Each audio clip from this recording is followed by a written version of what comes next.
and welcome to your Newsmax Daily for Wednesday, February the 5th, 2025. Hope yours is going well.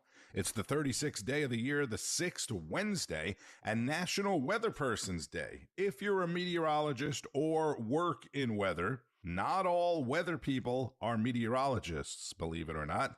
Some of them just look and sound good. But if that's you, today is your day, and kudos to you. Many weather people are extra busy today with that storm moving from the Midwest to New York and the Northeast with freezing rain and snow.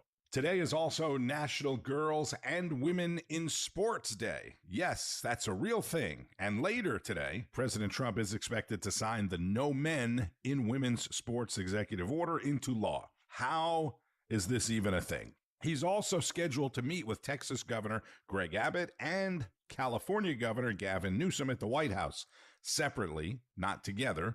Also topping the news, former Florida Attorney General Pam Bondi is officially our new U.S. Attorney General, confirmed by the Senate in a 54-46 vote. Tulsi Gabbard and RFK Jr. have made it through their respective committee votes to a full Senate vote. More on that in a few minutes with senior Trump advisor Jason Miller. But first, the big story. President Trump's meeting and joint news conference with Israeli Prime Minister Benjamin Netanyahu. Today, I'm delighted to welcome Israeli Prime Minister Benjamin Netanyahu back to the White House. It's a wonderful feeling and a wonderful event. We had fantastic talks, and thank you very much with your staff. He's the first foreign head of state to visit during our administration, and Bibi, I want to say it's an honor to have you with us. Over the past 4 years, the U.S. and the Israeli alliance has been tested more than any time in history. But the bonds of friendship and affection between the American and Israeli people have endured for generations, and they are absolutely unbreakable. They are unbreakable.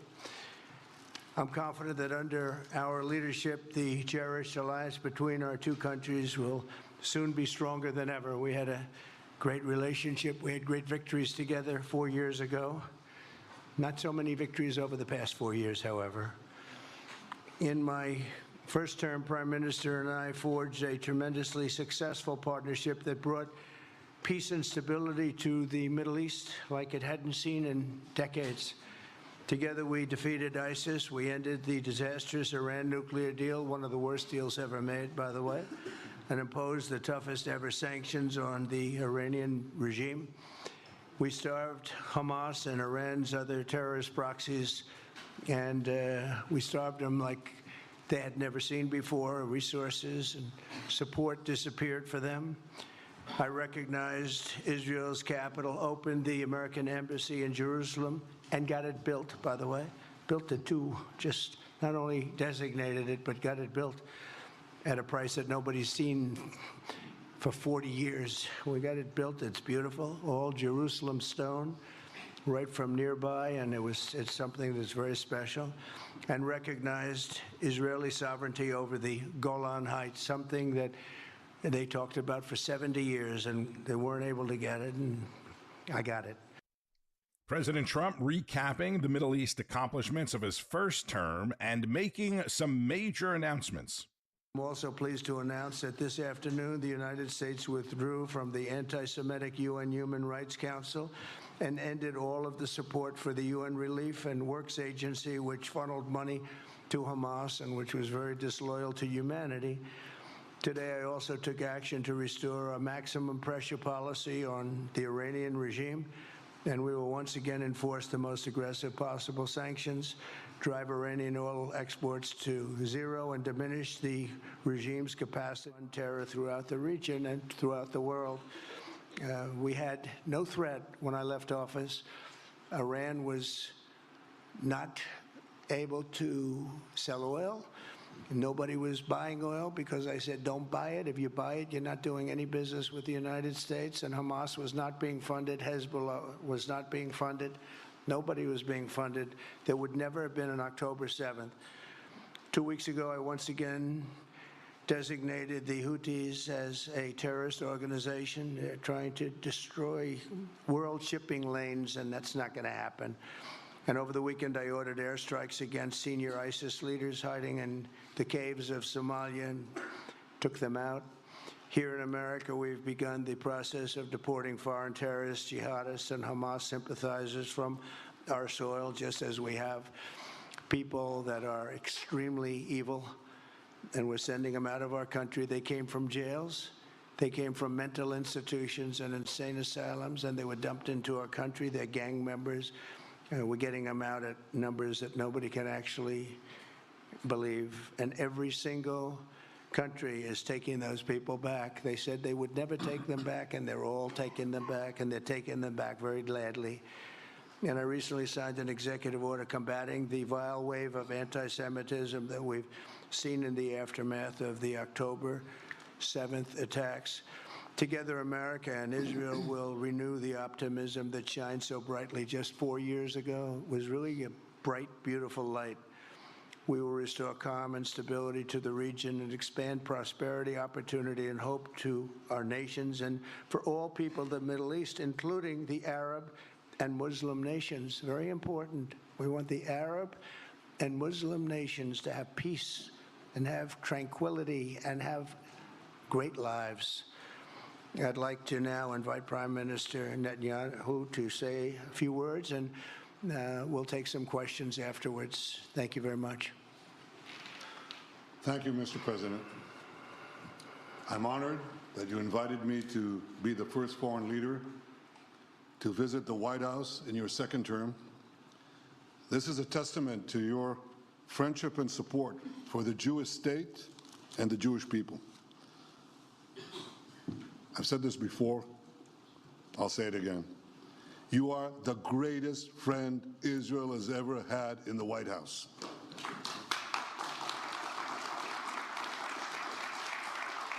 And that's why the people of Israel have such enormous respect for you. Israeli Prime Minister Benjamin Netanyahu wearing a red Trump-like tie, President Trump in a rarely worn light blue tie. And this was one of the very first questions. We have heard Joe Biden and Donald Trump take credit for the hostage and ceasefire deal. Who do you think deserves more credit? I think President Trump added great force and powerful leadership to this effort. I appreciate it. He sent a very good emissary. He's helped it along. And, you know, I'll just tell you, I'm happy that they're here. And I'm sure the president is happy that they're here. And I would think that's about enough. Trump added great force and leadership to the effort, and that's all I'm going to say. Then Trump was asked about his plan of getting Jordan and Egypt to accept Palestinians from Gaza. If not Jordan, Egypt, what other countries you think might accept Palestinians from Gaza? Well, I think Jordan and Egypt will. I know they've spoken about it with you, and they say they're not going to accept. I say they will. But I think other countries will accept also. I think that Gaza maybe is a demolition site right now. If you look at Gaza, it's all, I mean, there's hardly a building standing, and the ones that are going to collapse. You can't live in Gaza right now, and I think we need another location. I think it should be a location that's going to make people happy. You look over the decades, it's all death in Gaza. This has been happening for years. It's all death. If we can get a beautiful area to resettle people permanently in nice homes and where they can be happy and not be shot, not be killed, not be knifed to death like what's happening in Gaza. And right now you have in Gaza a very dangerous situation in terms of explosives all over the place, in terms of tunnels that nobody knows who's in the tunnel. The whole thing is a mess.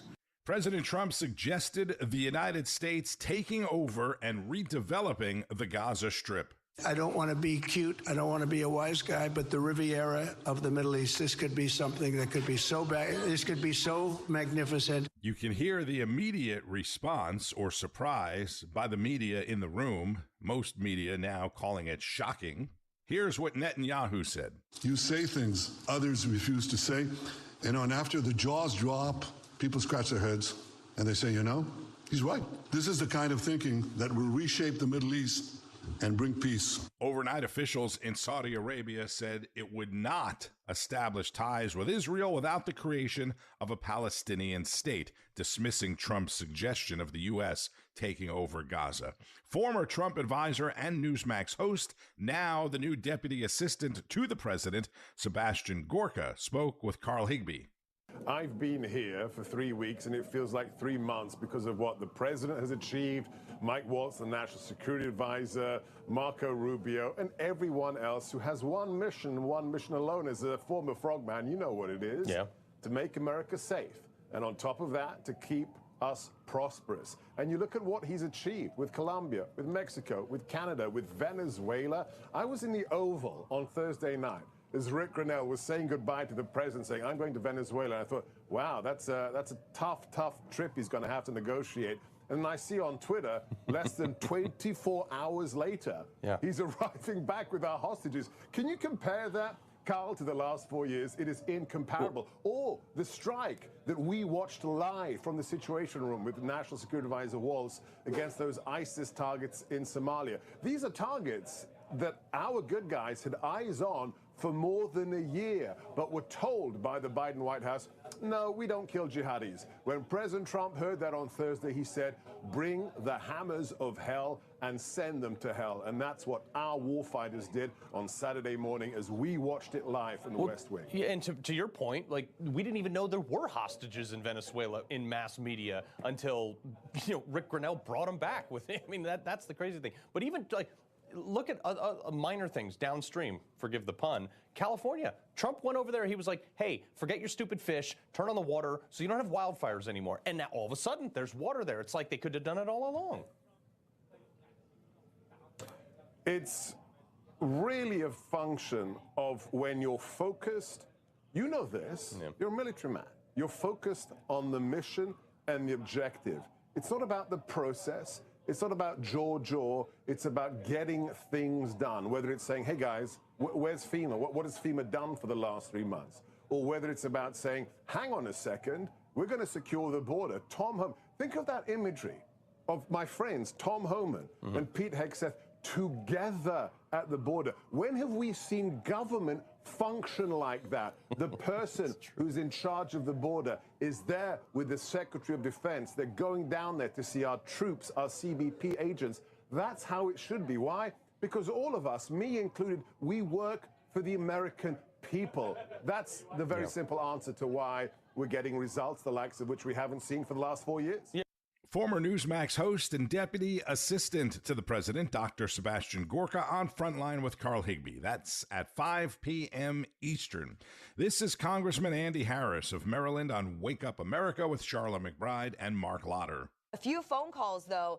The president got Mexico and Canada to stand down on their retaliatory tariffs and actually start to protect the borders from this flow of fentanyl that's coming in. What's your reaction to what we saw play out yesterday?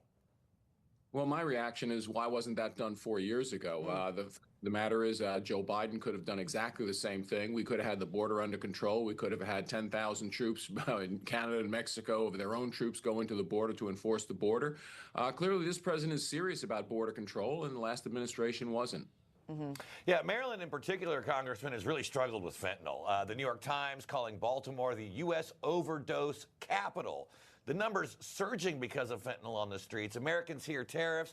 They may tune out, not understanding that Trump's goal is not necessarily economic. It's really more about making America safe from this deadly drug. That's absolutely right. Those drugs come across our borders. Again, this has been true for years. The last administration, again, clearly could have done something to have slowed this down, but no, instead they wanted 10 to 12 million illegal immigrants across the border, hopefully becoming voters someday. That's not the way this president does business. Yeah, I want to ask you about diplomacy and what we're seeing. Obviously, he was able to make those 2 phone calls yesterday to Mexico's president and Canada's president, but then he's also sending out his people overseas. We saw Marco Rubio meeting with leaders in Panama and El Salvador as well. We saw what Rick Grenell did over the weekend and getting those hostages released from Venezuela. What are you seeing play out in just these first 2 weeks on the world stage?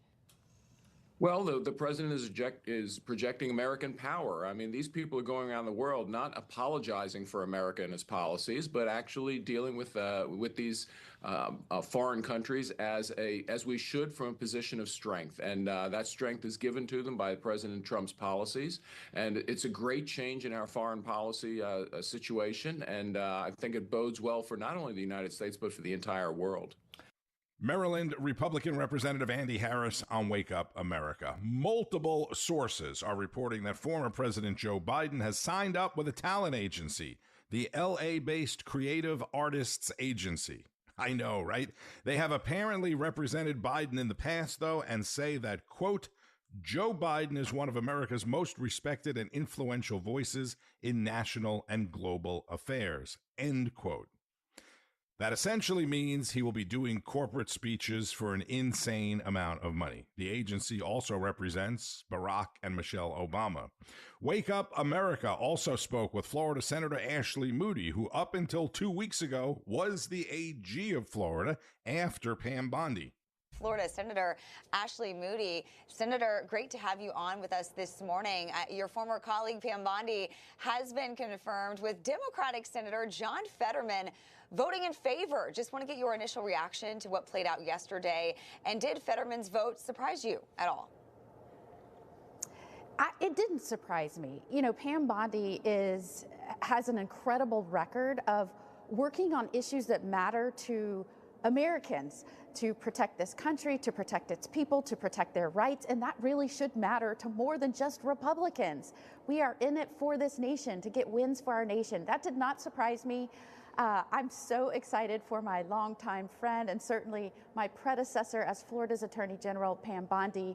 You will see she will be one of the strongest, most disciplined, most focused attorneys general we've had. And remember how she started her career. She was a prosecutor in a courtroom going after bad guys, working hand in hand with law enforcement. She still keeps in touch with victims. She's had an inspiring career of protecting others, standing up for victims, protecting our most vulnerable. And I think the American people are going to see that in this new role. And it truly is another win for President Trump as he embarks on reversing course on so many dangerous policies and practices that we've seen in some of our agencies.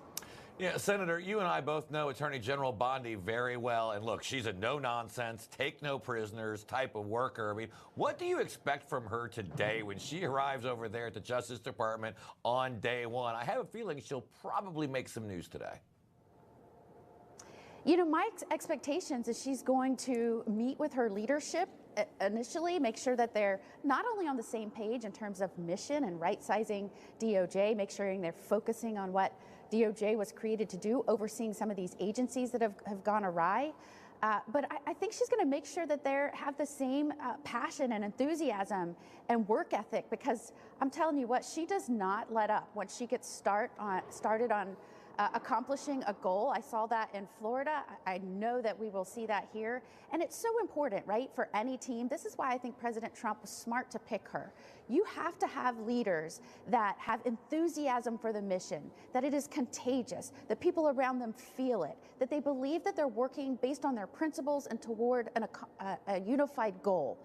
She's going to bring that to this team, and not just DOJ, but the agencies underneath. I think they're all going to feel that. There's going to be a renewed enthusiasm for mission, just as President Trump is doing every day for our country. She's going to do it for DOJ. And I, for one, as the wife of a career law enforcement officer, as someone who's worked as a federal prosecutor, certainly as a Florida Attorney General prior to my new career as a senator, I am excited to see it, and I think all of America should be too. That is Florida Senator Ashley Moody, who was appointed by Governor DeSantis to the seat vacated by Marco Rubio, who is now Secretary of State. As I mentioned in the open, Trump's senior advisor Jason Miller spoke with Newsmax about the ongoing Senate confirmation hearings for the president's cabinet nominees. This was before the Senate confirmed Pam Bondi. When we look at RFK Jr. passing out of the Senate Finance Committee, when we look at Tulsi being passed out of the Senate Intel Committee, this is really representative of that broad coalition that President Trump put together this past fall. Neither RFK Jr. nor Tulsi are your traditional Republican Washington politicians. In fact, both of them used to be Democrats. But I think that's really representative of this diverse group President Trump put together, why he was able to get so many non-Republicans. We have to reform HHS and the entire system. That's why I think the MAHA movement is so popular with Bobby Kennedy. We also have to reform Intel. It can't be weaponized anymore. We've had too many intelligence failures. Tulsi Gabbard is going to do that. Jason, I just think, obviously, we voted for President Trump. The American people did, I should say, and Vice President Vance. But Tulsi Gabbard, RFK, large part of the campaign. I mean, the American people, they knew those two were coming with. I think they would be largely disappointed, those who put President Trump back in office, if they didn't get through. There would be some anger there, don't you think? Well, absolutely. And we're on pace right now for all of President Trump's cabinet picks to get through. And there are a few more. In fact, as you mentioned a moment ago, Pam Bondi should be confirmed on the full floor of the Senate later this afternoon. And again, Pam is someone who, a fantastic pick, former Attorney General of the state of Florida, who's going to help reestablish the rule of law, get the politicization out of the legal system, get it out of the justice system, get it out of law enforcement altogether. These are really key planks that President Trump ran on. And so you're absolutely right that I do think that there would be a lot of pressure if, for some reason, folks, particularly Republicans, did vote against any of these nominees. But the other thing, too, is these folks really went in there and earned it. I will tell you, the meetings that Bobby and Tulsi and Pam and everybody else went and did, they earned this every step of the way. Oh, we have about 30 seconds left for you, Jason. A lot of the naysayers, even on the Republican side, for RFK Jr. have just said that not only are they concerned about his history with vaccines, I've spoken to him about it. He said, no, he's not trying to get rid of anything like polio that, of course, has tried and true. But a lot of people worrying that with him at the helm, there could be a slowdown in advancements in science and in healthcare and even in creating new vaccines. What about that? What do you say to those people? No, not at all. Those are all based on anonymous sources and various hit pieces and trash publications that you see online. Bobby Kennedy has made very clear there's not going to be any sort of disruption with childhood vaccines or anything of the sort. In fact, all of his kids are vaccinated. We're going to make sure that we have safety, that we have efficacy. We're also going to make sure, though, this Make America Healthy Again movement is something that really is put together of non-political people to get behind President Trump. All right, I like that. Non-political people, let's make America healthy again. Especially with our food Whoever and you things vote like for. that. Yeah. Exactly. We know there's lots of junk in our food. All right. Senior Trump advisor Jason Miller on American Agenda with Katrina Zish and Bob Brooks. Again, President Trump welcomes Texas Governor Greg Abbott and California Governor Gavin Newsom to the White House for separate meetings today. Gavin Newscum, that should be awkward. And he's scheduled to sign the No Men in Women's Sports Executive Order into law. I'm sure Newsmax will cover that live. On Wall Street, stock markets opened in the red this morning after closing in the green yesterday. Remember yesterday I said heads up for marquee earnings over the next several days. Shares of Alphabet, also known as Google, opened sharply lower this morning after some concerning news in its earnings report. Disney reported earnings this morning, beating estimates, and Apple shares are trading lower this morning on some news out of China about a possible probe into Apple apps. You have to wonder if that could have something to do with TikTok or tariffs. Bitcoin was a few $100s lower at 98,000 and change. XRP down to 253. Ethereum, which has really been hammered off of its highs, back up a bit this morning, over $2,800. Tony, what about gold? Gold is at a record high of nearly $2,900 an ounce. Be sure to keep up with all of the news and breaking developments throughout the day and night. There will be plenty of them on Newsmax, Newsmax 2, and at Newsmax.com. It all begins each and every day with Wake Up America and expert analysis from people like Senator Rick Santorum, political analyst Mark Halperin, Judge Napolitano, Professor Dershowitz, retired Brigadier General Blaine Holt, and many, many others. I'm Tony Marino. Thank you for listening. Enjoy the rest of your Wednesday. Remember, keep dudes out of women's sports and keep on fighting the good fight. News breaks every minute. every day. You need the app, the Newsmax app. Find it free on your smartphone store. Then watch us anytime. Information. Truth is freedom. Is Newsmax. It's real news for real people.